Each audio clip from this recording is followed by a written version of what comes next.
আসসালামু আলাইকুম। আজকে আমি আলোচনা করব 2017 সালে প্রকাশিত লেখক আরিফ আজাদের একটি বিখ্যাত বই প্যারাডক্সিক্যাল সাজিদ। বইটিতে বেশ কয়েকটি বিষয় নিয়ে আলোচনা করা হয়েছে, তার মধ্যে একটি হলো একজন অবিশ্বাসীর বিশ্বাস। তাহলে আমরা শুরু করছি একজন অবিশ্বাসীর বিশ্বাস দিয়ে। আমি রুমে ঢুকেই দেখি সাজিদ কম্পিউটারের সামনে উবু হয়ে বসে আছে, খটাখট কি যেন টাইপ করছে। আমি জগ থেকে পানি ঢালতে লাগলাম। খুব বেশি তৃষ্ণা বুক ফেটে যাওয়ার জোগাড়। সাজিদ কম্পিউটার থেকে দৃষ্টি সরিয়ে আমার দিকে তাকিয়ে বলল, ইরে কিছু হলো? আমি হতাশ গলায় বললাম, না। তার মানে তোকে তাহলে 1 বছর ড্রপ দিতেই হবে? সাজিদ জিজ্ঞাসা করলো। আমি বললাম, কি আর করা, আল্লাহ যা করেন ভালোর জন্যই করেন।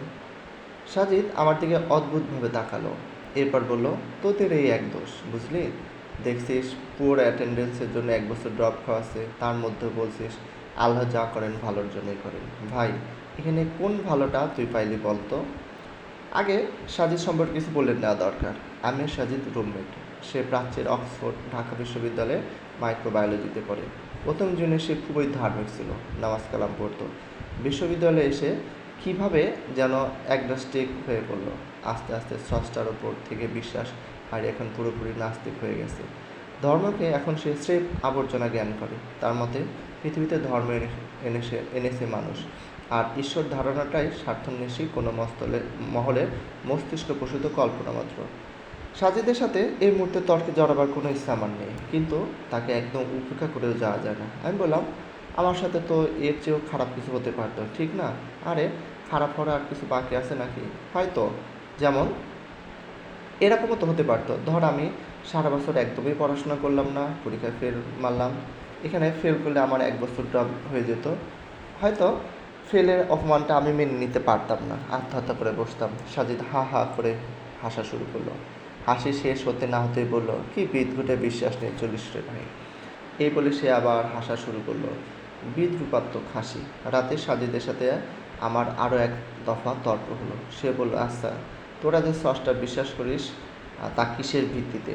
আমি বললাম, বিশ্বাস 2 ধরনের। একটা হলো প্রমাণের ভিত্তিতে বিশ্বাস, অনেকটা ঠিক শর্তারূপে বিশ্বাস বলা যায়। অন্যটি হলো প্রমাণ ছাড়াই বিশ্বাস। সাজিদ আবার হাসলো। সে বলল, দ্বিতীয় ক্যাটাগরিকে সোজা বাংলায় অন্ধবিশ্বাস বলে রে পাগলা, বুঝলি? আমি তার কথায় কান দিলাম না, বলে যেতে লাগলাম, প্রমাণের ভিত্তিতে যে বিশ্বাস সেটা মূলত বিশ্বাসের মধ্যেই পড়ে না, আর বিশ্বাসের মধ্যে পড়লেও তা খুবই টেম্পোরারি। এই বিশ্বাস এতই দুর্বল যে এটা হঠাৎ হঠাৎ পাল্টায়। সাজিদ এবার নড়ে চড়ে বসলো। সে জিজ্ঞেস করলো, কীরকম? আমি বললাম, এই যে ধর, সূর্য আর পৃথিবীকে নিয়ে মানুষের একটি আদিম কৌতূহল আছে। আমরা আদিকাল থেকেই এদের নিয়ে জানতে চেয়েছি, ঠিক না? ঠিক। আমাদের কৌতূহল মেটাতে বিজ্ঞান অতীতেও আপ্রাণ চেষ্টা করে গেছে এবং এখনও করে যাচ্ছে, ঠিক। হ্যাঁ, আমরা একাট্টা ছিলাম। আমরা নির্ভুলভাবে জানতে চাইলাম যে সূর্য আর পৃথিবীর রহস্যটা আসলে কী। সেই সুবাদে পৃথিবীর বিজ্ঞানীরা নানান সময়ে নানান তত্ত্ব আমাদের সামনে এনেছে। পৃথিবী আর সূর্য নিয়ে প্রথম ধারণা দিয়েছিলেন গ্রিক জ্যোতির্বিজ্ঞানী টলেমি। টলেমি কী বলেছিল সেটা নিশ্চয়ই তুই জানিস। সাজিদ বলল, হ্যাঁ। সে বলেছিল সূর্য পৃথিবীর চারিদিকে ঘোরে।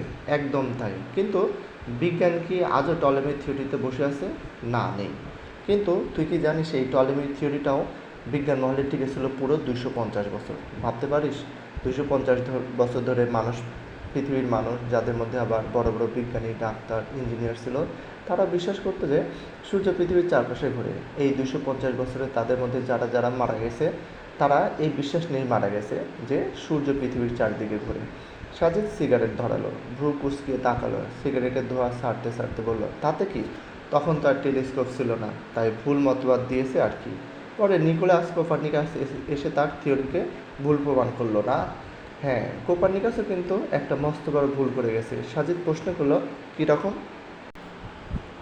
অদ্ভুত, এটা তো তোর জানার কথা। কোপারনিকাস টলেমির থিওরির বিপরীত থিওরি দিয়ে প্রমাণ করে দেখিয়েছেন যে সূর্য পৃথিবীর চারপাশে নয়, পৃথিবী সূর্যের চারপাশে ঘোরে। কিন্তু তিনি এক জায়গায় ভুল করেন এবং সেই ভুলটাও বিজ্ঞান মহলে বিরদাপে টিকেছিল পুরো 50 বছর। 50 বছর? কোন ভুল? উনি বলেছিলেন পৃথিবী সূর্যকে কেন্দ্র করে ঘোরে, কিন্তু সূর্য ঘোরে না। সূর্য স্থির। কিন্তু আজকের বিজ্ঞান বলে না, সূর্য স্থির নয়, বরং সূর্য নিজের কক্ষপথে অবিরাম ঘুরছে। সাজিদ বলল, সেটা ঠিক বলেছিস, কিন্তু বিজ্ঞান জগতে এটাই নিয়ম যে বিজ্ঞান প্রতিনিয়ত পরিবর্তিত হবে, এখানে শেষ বা ফাইনাল বলে কিছুই নেই। একদম তাই, আমি জানি বিজ্ঞানের শেষ বা ফাইনাল বলে কিছুই নেই। একটা বৈজ্ঞানিক থিওরি 2 সেকেন্ডও টিকে না, আবার আরেকটা 200 বছরে টিকে যায়। তাই প্রমাণ বা দলিল দিয়ে যা বিশ্বাস করা হয় তাকে আমরা বিশ্বাস বলি না।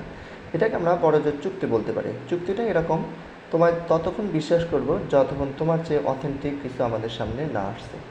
সাজিদ আবার নড়ে চড়ে বসলো। এবার তো কিছুটা একমত হয়েছে বলে মনে হচ্ছে। আমি বললাম, ধর্ম বা সৃষ্টিকর্তার ধারণা বা অস্তিত্ব